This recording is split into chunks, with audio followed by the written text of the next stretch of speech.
Hi, this is Allyee from the South Brunswick Public Library, and today I'm here to show you little scientists out there a fun and easy experiment. Come on! Today we will be making Oobleck. The two main ingredients you're going to need are water and cornstarch. That's it. That's all you'll need for this experiment. And there are a few other things. A large bowl or container, a measuring cup, some food dye in case you want your oobleck to be a different color, and something to stir with. That could be a spatula, a fork, or a spoon, whatever you have on hand. And lastly, and most importantly, don't forget to grab a grown-up. Alright little scientists, let's get started. So, the experiment's going to use 2 parts cornstarch to 1 part water. Today I'm going to use 1 cup of cornstarch with half a cup of water. And these measurements can be paired up to make more or paired down to make less. And this experiment is going to get a little messy.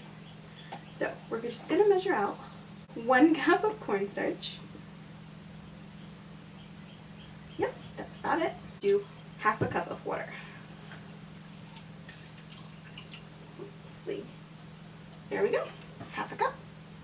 And if you're going to be using any food dye, this is the time to put it. You're going to put it in your water before you add the water to the cornstarch. I'm going to be doing red. So, just going to stir up some food dye into my water.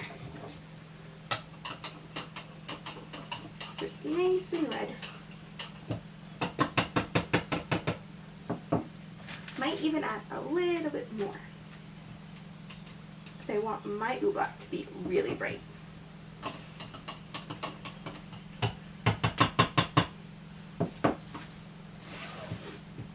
Alright, let's add our water. Now, when you're adding your water, make sure you only add a little bit at a time, because you might not need all the water.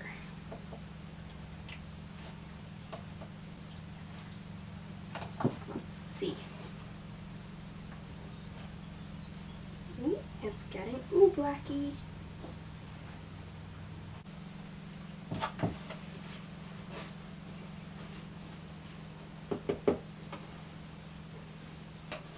I think we're almost there. So I'm just going to mix with my hands. Yeah. So the great thing about oobleck is it's kind of hard to mess it up. So add more water or even more cornstarch if you need so. I just made oobleck, and you might be wondering, how do you know if it's oobleck? Well, the best way to test it is to get your hands in there. Grab a chunk, and if you can kind of form it into a ball, kind of like this, and then when you open your hand, it just melts, that means you've done it. You've made oobleck. So, is oobleck a solid or a liquid? Well, that's where the fun comes in, because oobleck can act like both. It can act like a liquid, as you can see. I'm pouring it in just like I would pour water, and it's taking the shape of the object I'm pouring it into. Unlike a solid, kind of like this cup, or if I tried to pour this cup in here, it'd just be a cup.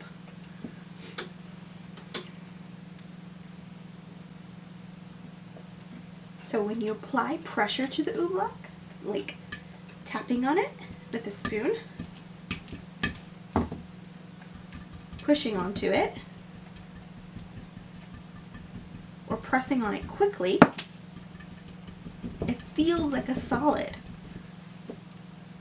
But when you let your hand sink into it, it feels like a liquid. That's because it's a non-Newtonian fluid.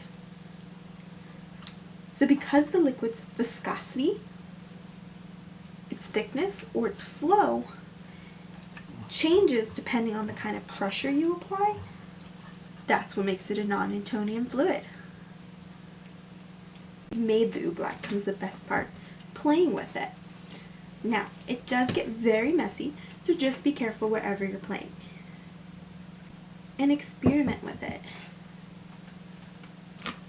What if you put the oobleck in the freezer? What would happen then?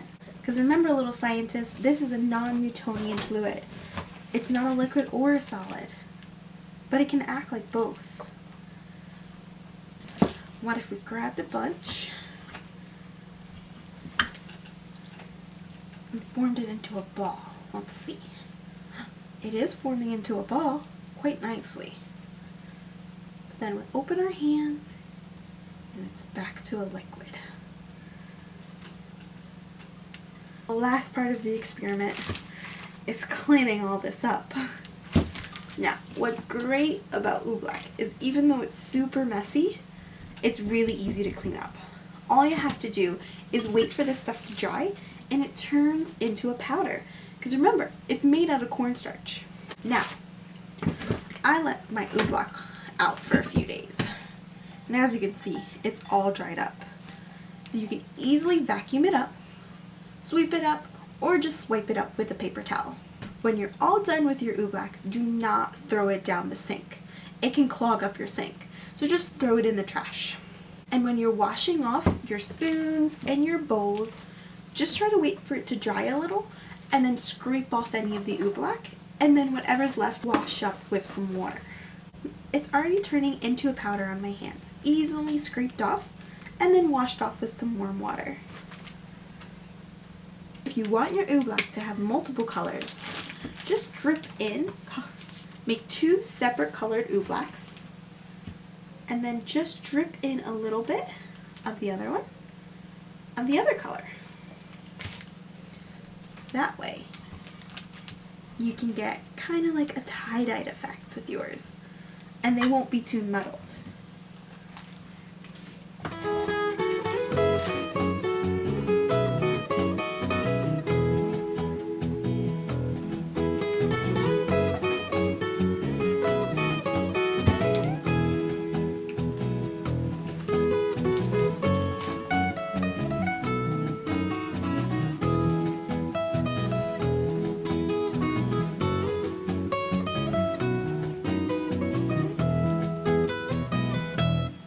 Thanks so much for joining us today on Stay at Home Science.